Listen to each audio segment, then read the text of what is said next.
एक ऐसा मामला सामने आया है जिसने पुलिस जांच प्रणाली पर गंभीर सवाल खड़े कर दिए हैं। जिस बेटी को मृत मानकर उसके पिता और भाई को हत्या के आरोप में जेल भेज दिया गया, अब वही बेटी जिंदा मिल गई है। Vaidik institute of pharmaceutical education और रिसर्च प्रवेश प्रारंभ। D pharma, B pharma, M pharma, lab, library, smart classroom और सभी छात्र छात्राओं को स्कॉलरशिप। इस खुलासे के बाद मध्य प्रदेश और महाराष्ट्र पुलिस की कार्यशैली कटघरे में आ गई है। पूरा मामला बुरहानपुर जिले के खकनार थाना क्षेत्र के खड़की गांव का है। यहाँ रहने वाली शिवानी अप्रैल महीने में अचानक लापता हो गई थी। परिवार ने 1 मई को उसके गुमशुदगी दर्ज कराई थी। पुलिस उसकी तलाश कर रही थी।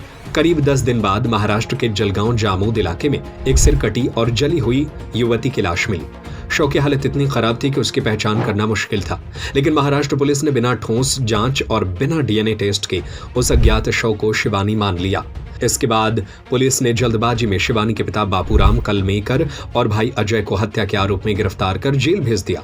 मामले में सबसे बड़ा मोड़ तब आया जब हाल ही में शिवानी जिंदा सामने आ गई।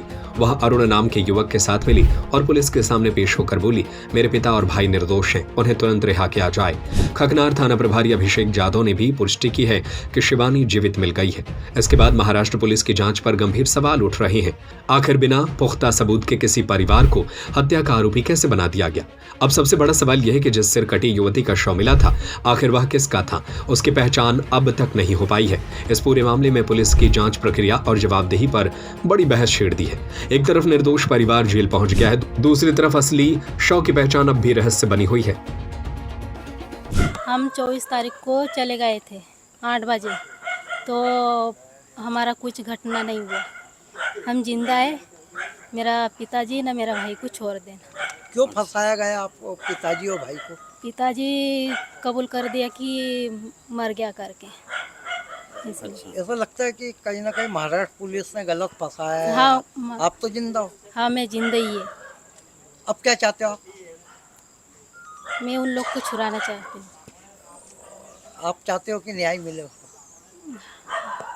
चाहते हो। क्या नाम है बेटा? शिवानी। दिनांक 1/5/26 को शिवानी पिता बापूराम कलमेकर निवासी खड़की की गुमशुदगी दर्ज की गई थी। वह 9 तारीख को अर्जुन पिता दादू कलमेकर की गुमशुदगी दर्ज की गई थी। अर्जुन की तलाश करते हुए यह जानकारी प्राप्त हुई कि शिवानी उसी के साथ में है, जिस पर कि आज दोनों को दस्तयाब किया गया है। और चूँकि ये बालिका शिवानी ही है, इसकी जानकारी प्राप्त करने हेतु तो थंब इम्प्रेशन के माध्यम से, आधार कार्ड लिंक के माध्यम से भी यह सुनिश्चित हुआ है कि यह बालिका शिवानी ही है और उसके परिजनों के सामने पहचान पंचनामा और प्रकार की विधिवत कार्रवाई की गई है। हाँ सर, इसमें मालूम पड़ा है कि जो महाराष्ट्र की जलगांव जामोद पुलिस, वहाँ पर एक गुमशुदगी रिपोर्ट पे एक युवती की लाश जली मिली थी, गर्दन कटी हुई। तो वहाँ की पुलिस ने इस युवती को मरा हुआ समझकर इसके पिताजी और भाई को जेल में डाल दिया। क्या मामला? जी, जलगांव जामोद में इस बालिका के संबंध में अपराध पंजीबद्ध है और वहाँ पर विधिवत इसकी सूचना दे दी गई है। जलगांव जामोद की पुलिस भी यहाँ पर आ रही है और जिस पर फिर फर्दर इन्वेस्टिगेशन किया जाएगा। वहाँ पे हत्या का प्रकरण दर्ज है। आरोपी किसको बनाया? आरोपी में बालिका के पिता और भाई है, जिसके संबंध में अभी जलगांव जामोद पुलिस को भी सूचना दे दी गई है। हाँ, इसके संबंध में जानकारी वही दे पाएंगे, वो भी अभी आ रहे हैं और फिर इस प्रकरण में आगे के अनुसंधान किया जाएगा। Vaidik institute of pharmaceutical education और रिसर्च प्रवेश प्रारंभ। D pharma, B pharma, M pharma, lab, library, smart classroom और सभी छात्र छात्राओं को स्कॉलरशिप। हमारा पता है यूनिवर्सिटी रहली लिंक रोड, बाबूपुरा, सागर, मध्य प्रदेश। हमारा नंबर है 7617309253 8319189545।